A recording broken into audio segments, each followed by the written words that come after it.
Hello everyone, welcome to sweet memories. Upcoming రివ్యూలోకి వెళ్ళిపోదాం. Jagadhatri Kedar JD కేడీగా మారి పక్కా ప్లాన్తో ఎవరైతే చనిపోయిన అమ్మాయి సుమ ఉందో వాళ్ళ తాతయ్యతోనే అవినాష్ వాళ్ళ ఫ్రెండ్స్లో ఒకరిని చంపించేస్తారు, ఎన్కౌంటర్ చేయించేస్తారు. సో వీళ్ళపైకి ఏది రాకుండా అండ్ వాళ్ళ తాతయ్య ద్వారానే ఆ హంతకుణ్ణి, ఆ నేరస్తుని చంపించినందుకు జేడీ చాలా సాటిస్ఫైడ్గా ఫీల్ అవుతుంది. మినిస్టర్తో కూడా అదే మాట చెప్తారు. మినిస్టర్కి మాత్రం అంతా అర్థమయ్యి ఇదంతా నువ్వు కావాలనే డ్రామా ఆడుతున్నావని నాకు అర్థమైంది జేడీ, కానీ ఒకరోజు వస్తుంది, ఆ రోజు నిన్ను ఖచ్చితంగా తొక్కేస్తాను అని అంటారు. నువ్వు తొక్కేస్తే నేను పాతాళానికి వెళ్ళిపోతాను అనుకుంటున్నావా? నేను ఎవరో తెలుసా? జేడీ. నా సర్వీస్లో నీలాంటి వాళ్ళని చాలామందిని చూశాను. ఎలా హ్యాండిల్ చేయాలో నాకు తెలియదు అనుకుంటున్నావా? తర్వాత అందరూ పోతారు, పైకి ఒక్కొక్కరిగా పోతారు, గుర్తుపెట్టుకో అని చాలా స్ట్రాంగ్గా చెప్తుంది జేడీ. ఇది ఇలా ఉండగా ఈవినింగ్ అవుతుంది. రాగిని నిషికా కోసం జ్యూస్ తీసుకొని వెళ్తుంది. ఇంక వెంటనే అప్పుడే జ్యూస్, ఇదిగో నిషికాకి ఈ పపాయ జ్యూస్ అంటే చాలా ఇష్టం కాబట్టి తీసుకొని వెళ్తాను అని తీసుకువెళ్ళబోతుంటే అప్పుడే వైజయంతి, హే అమ్మి రాగిని, ఏం చేస్తున్నావు చిలకమ్మ నువ్వు అని అడుగుతుంది. అమ్మగారు జ్యూస్ అడిగారు, అందుకే తీసుకొచ్చాను అని అంటుంది. నీకు కొంచెమైనా బుద్ధుందా? ప్రెగ్నెన్స్కి పపాయ జ్యూస్ ఇస్తారా అని అంటుంది వైజయంతి. ఒక్కసారిగా షాక్ అయిపోతారు రాగిని. షాక్ అయ్యి, ఏంటి ప్రెగ్నెంటా అని అంటారు. అవును, ఇప్పుడు మా అమ్మి ప్రెగ్నెంట్ కదూ అనేసరికి ఇంకా వెంటనే రాగినికి తన ఒరిజినల్ క్యారెక్టర్ అనేది బయటికి వచ్చేస్తుంది. వచ్చేసి వెంటనే జగదాత్రి జగదాత్రి అని పిలుస్తుంది. ఒక్కసారిగా ఇంకా అలా జగదాత్రి అయితే షాక్ అయిపోతుంది. ఏంటి జగదాత్రి, నిషిక ప్రెగ్నెంట్ అని నాకెందుకు చెప్పలేదు? కనీసం ఈ విషయాన్ని రేఖకి అన్నయ్యకైనా చెప్పావా? వాళ్ళకు కూడా చెప్పలేదా? నేను ఇప్పుడే ఫోన్ చేసి చెప్తాననేసరికి నిషిక, కౌశికి, యువరాజ్ అందరూ ఒక్కసారిగా షాక్లో ఉండిపోతారు. అత్తయ్య, ఏం చేస్తున్నారు చిలకమ్మ మీరు? ఇప్పుడు మీరు చిలకమ్మగా ఉండాలి అనేసరికి ఒక్కసారిగా రాగిని మర్చిపోయాను నేను చిలకమ్మని కదా అని షాక్లో ఉండిపోతుంది. ఇంకా అప్పుడే కట్టుగా నిషిక ఆవిడ వెళ్ళబోతుంటే, ఆగండి, ఏయ్ ఎందుకే అడ్డుపడుతున్నావు? తను ఖచ్చితంగా పని మనిషి అయితే కాదు, తను మనకి బాగా తెలిసిన మనిషే. ఎవరు తను చెప్పు అని అంటారు. అది కాదు నిషి అని అంటుంది. హేయ్, నాటకాలు ఆడేవో చంపేస్తాను, చెప్తున్నాను కదా, జరుగు అని రాగిని దగ్గరికి వెళ్ళబోతుంటే తను రాగిని అత్తయ్య గారు అనేసరికి ఒక్కసారిగా ఇంకా నిషిక, కౌశికి, సుధాకర్, యువరాజ్ అందరూ షాక్లో ఉండిపోతారు. రాగిని కూడా అలా చూస్తూ ఉండిపోతుంది. ఇంకా వెంటనే రాగిని, అవును నేను రాగినినే అని స్పెట్స్ తీసేస్తుంది. కౌశికి, అసలు ఎందుకు ఇదంతా చేస్తున్నారు? నాకేమీ అర్థం కావటం లేదు. ఇంత నాటకం ఆడాల్సిన అవసరం ఏముంది అని కౌశికి అడుగుతుంది. పాపం జగదాత్రి, అత్తయ్య నేను చెప్తాను, మీరు సైలెంట్గా ఉండండి. వదిన, ఆ రోజు ఏం జరిగిందంటే జేడీ కేడీ ఏదో ఆపరేషన్లో ఉంటే మీనన్ రాగిని అత్తయ్యని షూట్ చేశారు. జేడీ కేడీలు కాపాడి హాస్పిటల్లో ఉంచారు. మీనన్ ఇప్పుడు బ్రతికే ఉన్నాడు. కానీ రాగిని అత్తయ్య దగ్గర ఒక సీడీ ఉంది. ఆ సీడీలో మీనన్, మినిస్టర్స్ అందరూ ఎన్ని తప్పులు చేశారో అందులో దాచుంది. కాబట్టి ఆ సీడీ దొరకకుండా ఉండాలి అంటే రాగిని అత్తయ్య ఇప్పుడప్పుడే బయటికి రాకూడదు. ఆవిడ బ్రతికి ఉన్నట్టు ముఖ్యంగా మీనన్కి తెలియకూడదు. అందుకే ఇదంతా చేశామని చెప్పేసరికి ఒక్కసారిగా షాక్లో ఉండిపోతుంది వైజయంతి. మీనన్కి సీడీ కావాలా, అందుకే ఇదంతా చేస్తున్నారా అని ఆలోచనలో పడుతుంది. ఇంకా అలా యువరాజు కూడా సీడీ నాన్న ఆలోచనలో పడతారు. అదేదో మనకు చెప్తే మనం షెల్టర్ ఇచ్చేవాళ్ళం కదా రాత్రి అని అంటారు. కరెక్టే వదిన, కానీ గోడలకు కూడా చెవులుంటాయి అంటారు కదా, మన ఇంటిపై కూడా మీనన్ ఖచ్చితంగా ఒక కన్నేసి ఉంచుతాడు కదా, అందుకే ఈ విషయాన్ని చెప్పాలంటే కాస్త భయపడ్డాను. జేడీకేడినే పర్సనల్గా నన్ను కలిసి నాకు ఇలాంటి ఒక బాధ్యతని అప్పు చెప్పారు అని అనేసరికి ఇంకా అలా కౌశికి పాపం రాగిని దగ్గరికి వస్తుంది. వచ్చి చూడండి ఆంటీ, సారీ, మిమ్మల్ని మేము పని వాళ్ళగా చేయాలనుకోలేదు, కానీ జగదాత్రి చెప్పేసరికి అది నిజం అనుకున్నాం. ఇకపై మీరు మామూలుగానే ఉండొచ్చు. మీనన్ ఈ ఇంటి లోపల అడుగు కూడా పెట్టలేడు. ఈ ఇంటి వీధి చివరున్న సీసీ కెమెరాని కూడా యాక్సెస్ చేయలేడు. మేము అంతలా అంతలా సెక్యూరిటీని టైట్ చేశాం. కాబట్టి మీరేం కంగారు పడాల్సిన అవసరం లేదు. జేడీకేడీ ఎప్పుడైతే మిమ్మల్ని తీసుకువెళ్తారో అప్పుడే వెళ్ళొచ్చు. కావాలంటే నేను పర్సనల్గా జేడీకేడీతో మాట్లాడతాను. వాళ్ళని నేను చెప్తాను.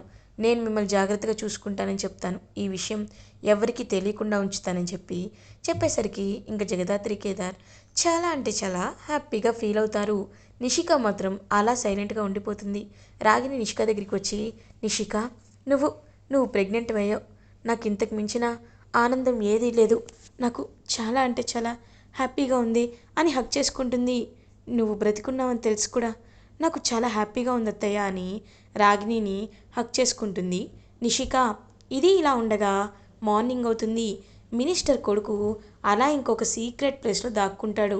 ఛ, మా ముసలోడికి భయపడి దాక్కుంటున్నావేంట్రా? ఇదంతా చూస్తుంటే నాకు బ్రెయిన్ హీట్ ఎక్కిపోతుందిరా. ఎలా అయినా ఎలా అయినా కూల్ అవ్వాలనిపిస్తుంది, కానీ దారి లేదు. ఆ ముసలోడి వల్లే ఇదంతా జరుగుతుంది అని అనేసరికి, రే మామ, ఆ ముసలోడిని చంపుదామంటే వాడు జేడీ వాళ్ళ ప్రొటెక్షన్లో ఉన్నాడంటరా. మనం ఎక్కడికి వెళ్ళలేంరా. కాబట్టి ఈ 2 days అండర్ గ్రౌండ్లో ఉండాల్సిందేనంటారు. రేయ్, ఇలా ఉంటే నాకు బోర్ కొడుతుందని తెలుసు కదా. నాకు అమ్మాయి కావాలి. కానీ ఆ అమ్మాయి అని ఆలోచిస్తూ, రేయ్, మనం చూసాం కదరా, నన్ను కొట్టింది. దాన్ని దాన్ని కిడ్నాప్ చేసి తీసుకొచ్చేద్దాంరా అని అంటారు. రేయ్, బయటికి వెళ్ళొద్దని మీ పప్పా చెప్పారు. ఇప్పుడేమో ఇలా అంటున్నావు, వద్దురా అని అంటారు. రే, నేను చెప్పాను కదా, నేను ఖాళీగా ఉండలేకపోతున్నాను రా. నా బ్రెయిన్ అంతా పిచ్చెక్కిపోతుంది. కాబట్టి దాన్ని కిడ్నాప్ చేసుకొని తీసుకొస్తేనే నేను ప్రశాంతంగా ఉంటాను రా అని చెప్పి ఇంకా అలా తన్నైతే కిడ్నాప్ చేసుకొని తీసుకురావాలని చెప్పి ప్రయత్నిస్తారు. ఇది ఇలా ఉండగా నిషిక హ్యాపీగా ఇంకా కూర్చొని తింటూ ఉంటుంది. అప్పుడే వైజయంతి, అమ్మి, నిన్ను చూస్తూ ఉంటే నాకు ఎంతో సంతోషంగా ఉంది. ఒకప్పుడు ఎలా అయితే ఉన్నావో ఇప్పుడు కూడా అలాగే ఉన్నావు అని అంటారు. కానీ అత్తయ్య, ఈ మధ్య నా ఫేస్లో చాలా గ్లో తగ్గిపోయింది కదా, నేను బ్యూటీ పార్లర్కి వెళ్ళిరానా అని అంటారు. అమ్మీ, నీకు బెడ్ రెస్ట్ ఇచ్చుండారమ్మీ, అలాంటప్పుడు నువ్వు ఇలా ఎలా వెళ్తావు అని అంటారు. అత్తయ్య, బెడ్ రెస్ట్ ఇచ్చారు కరెక్టే, కానీ మరీ కాలు కింద పెట్టుకున్నా అంటే బోర్ కొడుతుంది కదా. ఏం పర్లేదు, డాక్టర్తో నేను మాట్లాడిస్తాను. ఖచ్చితంగా హ్యాపీగా వెళ్ళొచ్చని చెప్తారు. ఏం పర్లేదు అని డాక్టర్ గారు, ఓహో అని ఇంక డాక్టర్తో మాట్లాడిస్తుంది కౌశికికి. తను కొంచెం పనులు చేసుకోవచ్చు, లైక్ తను హ్యాపీగా ఉండడానికే మీరు ప్రయత్నించాలని చెప్పేసరికి ఇంకా అలా నిషిక అయితే, వదిన, నేను బ్యూటీ పార్లర్కి వెళ్ళొస్తాను అని అంటుంది. ఇప్పుడు ఎందుకులే, కావాలంటే బ్యూటీషియన్ ఇంటికి పిలిపిస్తాను అని అంటారు. లేదు వదిన, నాకు తెలిసిన అమ్మాయి ఒక అమ్మాయి ఉంది, మళ్ళీ బ్యూటీషియన్ ఇంటికి పిలిపించడం ఎందుకు, నేను వెళ్తే నాకు కూడా కాస్త మూడ్ చేంజింగ్గా ఉంటుంది కదా అని అంటారు. వెంటనే యువరాజ్, నేను కూడా వస్తాను నిషి అని అంటారు. పర్లేదు యువరాజ్, మన ఇంటి దగ్గరే కదా, నేను వెళ్ళొస్తానులే అని చెప్పి ఇంకా అలా బయలుదేరుతానమాట. నిషిక కారులో బయలుదేరుతుంటే నిషికాని గమనిస్తున్న వీళ్ళైతే ఈ అవినాష్ అండ్ వాళ్ళ ఫ్రెండ్ అయితే ఇంకా వెంటనే డిసైడ్ అయిపోతారు. రేయ్, వెళ్తుందిరా, రారా వెళ్ళిపోదామని చెప్పి ఇంకా అలా ఫాలో అయ్యి నిషికాని కిడ్నాప్ చేసేస్తారు. వెంటనే నిషిక కళ్ళు తిరిగి పడిపోతుంది. ఇంకా అలా తనైతే కళ్ళు ఓపెన్ చేసేసరికి, ఏంటి, ఎలా ఉంది ఇప్పుడు, బాగానే ఉందా అని అడుగుతాడు. రేయ్, ఎవర్రా నువ్వు అని అడుగుతారు. ఏంటి, మర్చిపోయావా, అదే నేను నీ ఫోటోలు తీశానని నన్ను కొట్టావు కదా, నేను అని అంటాడు. రేయ్, నువ్వు ఆ రోజు వచ్చిన వైఫై టెక్నీషియన్వా, ఎంత ధైర్యం రా నీకు, నన్ను కిడ్నాప్ చేస్తావా అని అంటారు. ఏయ్, నేను చెప్పేది నేను వైఫై టెక్నీషియన్ని కాదు, నేను మినిస్టర్ రాయుడు కొడుకుని అని అనేసరికి ఒక్కసారిగా నిషిక షాక్ అయిపోతుంది. నీకు నాతో ఏం పని అని అడుగుతుంది. చూడు, ఆ రోజు నువ్వు నన్ను కొట్టి నా ఈగోని హర్ట్ చేసావు, కాబట్టి నేను నిన్ను హ్యాపీగా చూసుకోవాలనుకుంటున్నాను, సరేనా అని అంటారు. రేయ్ వెధవా, ఏం మాట్లాడుతున్నావురా, చంపేస్తాను అని అంటుంది. నువ్వు చంపేసే, కానీ దానికంటే ముందు నువ్వు చచ్చిపోతావు కదా, మేము అమ్మాయిని ఎప్పుడూ బ్రతికుంచలేదు, చంపేస్తాం, ఈరోజు నీకు ఆఖరి రోజు అని అంటాడు. ఏయ్, నా భర్తకు తెలిస్తే ఏమవుతుందో తెలుసా, నా వదినకు తెలిస్తే ఏమవుతుందో తెలుసా అని అంటారు. మా పప్పాకు తెలిస్తే ఏమవుతుందో తెలుసా, ఇలాంటివి ఎన్ని చేసుంటాం, మాటలు కట్టిపెట్టి సైలెంట్గా ఉండు అని ఇంకా అలా వాడైతే నిషిక దగ్గరికి వెళ్తూ ఉంటాడు. ఇంకా నిషిక ఏమో అలా వెంటనే దేవుడా, భగవంతుడా, నువ్వే కాపాడాలి అని ఆలోచిస్తూ ఉంటుంది. ఇది ఇలా ఉండగా అవినాష్కి కరెక్ట్గా ఫోన్ కాల్ వస్తుంది. హలో పప్పా, వెంటనే వస్తున్నాను అని, ఏయ్ ఒక పావు గంటలో వచ్చేస్తాను, నువ్వేం కంగారు పడద్దు అని చెప్పి అక్కడి నుండి వెళ్ళిపోతాడు. ఇది ఇలా ఉండగా జగదాత్రి కేదార్ ఇంటికి రీచ్ అవుతారు. వీళ్ళందరూ టెన్షన్ పడుతూ ఉంటారు. ఏమైందని అడుగుతారు. నిషిక వెళ్ళి గంట అయింది, ఇంకా తను ఫోన్ లిఫ్ట్ చేయటం లేదు, ఎక్కడికి వెళ్ళిందో కూడా అర్థం కావటం లేదు, ఇప్పుడే జేడీ వాళ్ళకి కాల్ చేయాలనుకుంటున్నాను అని అంటారు. వెంటనే జగదాత్రికి ఇద్దరు షాక్లో ఉంటారు. అయినా నిషిని ఒంటరిగా మీరు ఎందుకు పంపించారు వదినా అని అడుగుతుంది. తనే వెళ్తానంది, ఎలాగో వెళ్తానంది కదా, పక్కనే కదా బ్యూటీ పార్లర్ అని వదిలేశాం, కానీ బ్యూటీ పార్లర్కి కాల్ చేస్తే అసలు తను రాలేదని చెప్పారు. ఎంత ఆలోచించినా ఎక్కడికి వెళ్తుందో ఏం జరుగుతుందో అర్థం కావటం లేదు అనేసరికి ఇంకా జగదాత్రి కేదార్కి ఐడియా వస్తుంది. వచ్చి నీ ఫ్యామిలీ జోలికి వస్తాం అని అవినాష్ చెప్పిన మాటల్ని గుర్తు చేసుకుంటారు. ఇంక వెంటనే వదిన మేము ఇప్పుడే వస్తాం అని వెళ్తారు. జగదాత్రి ఎక్కడికి అని అంటారు. వదిన మేము వచ్చాక చెప్తాం వదిన అని చెప్పి ఇంకా అలా బయలుదేరి అవినాష్ దగ్గరికి వెళ్తారనమాట జగదాత్రి అండ్ కేదార్గా. ఇంకా జగదాత్రి కేదార్ కృష్ణమూర్తిని తీసుకొని బయలుదేరుతారు. బయలుదేరి ఖచ్చితంగా ఇప్పుడు వాళ్ళని చంపాల్సిన టైం వచ్చింది తాతయ్య గారు అని ఇంకా అలా తీసుకొని వెళ్తారు. అప్పుడే అవినాష్ ఏమో పప్ప చెప్పిన పని అయిపోయింది, ఇప్పుడు తన దగ్గరికి వెళ్ళాలి అని నిషిక దగ్గరికి వస్తారు. నిషిక ఏమో రేయ్ చెప్తున్నా నేను ప్రెగ్నెంట్నిరా అని అంటారు. ప్రెగ్నెంటా? అయితే ఏంటి, మాకేమీ అక్కర్లేదని చెప్పి ఇంకా అలా నిషిక దగ్గరికి వాడు వస్తూ ఉంటే ఒక్కసారిగా డోరు బద్దలు కొట్టుకొని ఇంకా అలా ఆదిపరాశక్తిలాగా వస్తుంది జగదాత్రి. ఒక్కసారిగా ఇంకా అలా షాక్లో ఉండిపోతాడు అవినాష్. ఏయ్ జగదాత్రి అని అనేసరికి ఇంకా అలా జగదాత్రి అయితే వాడిని బాగా కొడుతుంది. కొట్టి తాతయ్య గారు మీరు తీసుకెళ్ళండి అనేసరికి ఇంకా అలా కేదార్ జగదాత్రి ఇద్దరు కలిసి పిచ్చ కొట్లు కొడతారనమాట. వాడిని బాగా కొట్టి కొట్టి కొట్టి కొడుతుంటాయి. అప్పుడే ఇంకా నిషిక బయటికి వెళ్ళిపోతూ ఉంటుంది. ఇంకా నిషిక వైపు చూస్తూ, చూడు నువ్వు ఇప్పుడు తప్పించుకున్నావేమో, కానీ తర్వాత నా చేతులను తప్పించుకోలేవు అని అరుస్తుంటే, నువ్వు ప్రాణాలతో ఉంటే కదరా తప్పించుకోకుండా ఉండడానికి అని ఇంకా గట్టిగా చెప్పి అలా ప్రాణాలు తీసేయడానికి ఫిక్స్ అయిపోయి వెంటనే వాడి గుండెలపై కాలేసి తొక్కుతుంది జగదాత్రి. తొక్కి వెంటనే కృష్ణమూర్తిని పిలిపించి చంపండి, వీడి అణువుని చంపండి అనేసరికి ఆయన తలపై చేతులపై కాలుపై ఒళ్ళంతా ఇంక ఫిల్ చేసేస్తాడనమాట. ఇంక చేసేసి వాడిని అలా వదిలేస్తారు.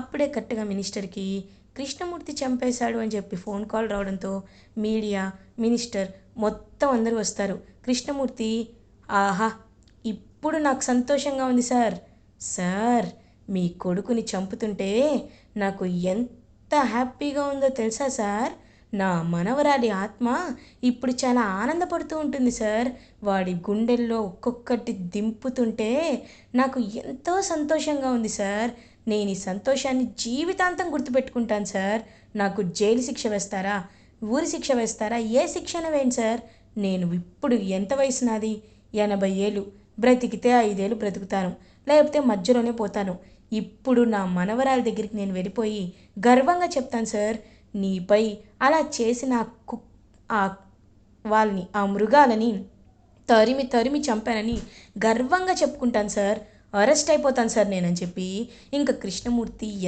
ఎలా అయితే ఆ ఉంగరాల జుట్టోడు జేడీ వాళ్ళకి ఎంత సైకోటిక్గా చెప్తాడో ఈయన కూడా అలాగే చెప్తారనమాట. ఇంకా మినిస్టర్కి ఏడుపు వస్తూ ఉంటుంది.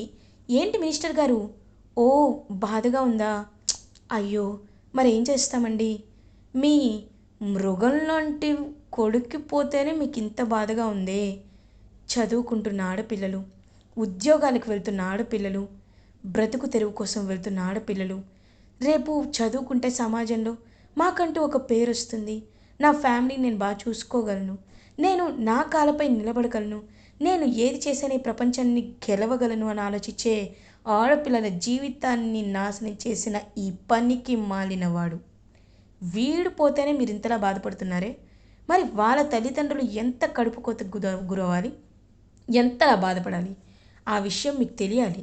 తెలియాలంటే వీడి బాడీని అందరికీ చూపించాలి. ఆడపిల్ల జోలికి వస్తే ఏం జరుగుతుంది అనేది అందరికీ తెలియాలి. వీడిని పోయి వెళ్ళి అన్ని కార్యక్రమాలు జరిపించుకోండి. అసలే పాపం కన్నాలు కన్నాలు పడిన బాడీ కదా, ఎక్కువసేపు ఉంటే కంపు కొడుతుంది, తీసుకువెళ్ళండి అని అనేసరికి జడి వదిలిపెట్టను, నిన్ను వదిలిపెట్టను అని అంటారు. నువ్వేం చేసుకుంటావో చేసుకో మినిస్టర్ గారు, వెళ్ళండి అనేసరికి ఇంకా అలా మినిస్టర్ వాడి బాడీ తీసుకొని అక్కడి నుండి వెళ్ళిపోతారు. ఇంకా నిషిక ఏమో అక్క అని జగదాత్రిని హక్ చేసుకుంటుంది. ఇంకా జగదాత్రి ఏమో ఒక్కసారిగా చాలా హ్యాపీగా ఫీల్ అవుతుంది. నువ్వు లేకపోతే ఇవాళ నేను అయిపోయేదాన్ని, thank you so much Jagadhatri అని హక్ చేసుకునేసరికి ఇప్పటికైనా జాగ్రత్తగా ఉండు, అసలే నీ కడుపులో ఇంకో బేబీ పెరుగుతుంది కాబట్టి నువ్వెక్కడికి వెళ్ళినా ఒంటరిగా వెళ్ళొద్దు నిషి, 10 ఇంటికి వెళ్దామని నిషికాని ఇంటికి తీసుకువెళ్తారు జగదాత్రి అండ్ కేదార్. ఇలా ఎపిసోడ్ ఎండ్ అవుతుంది.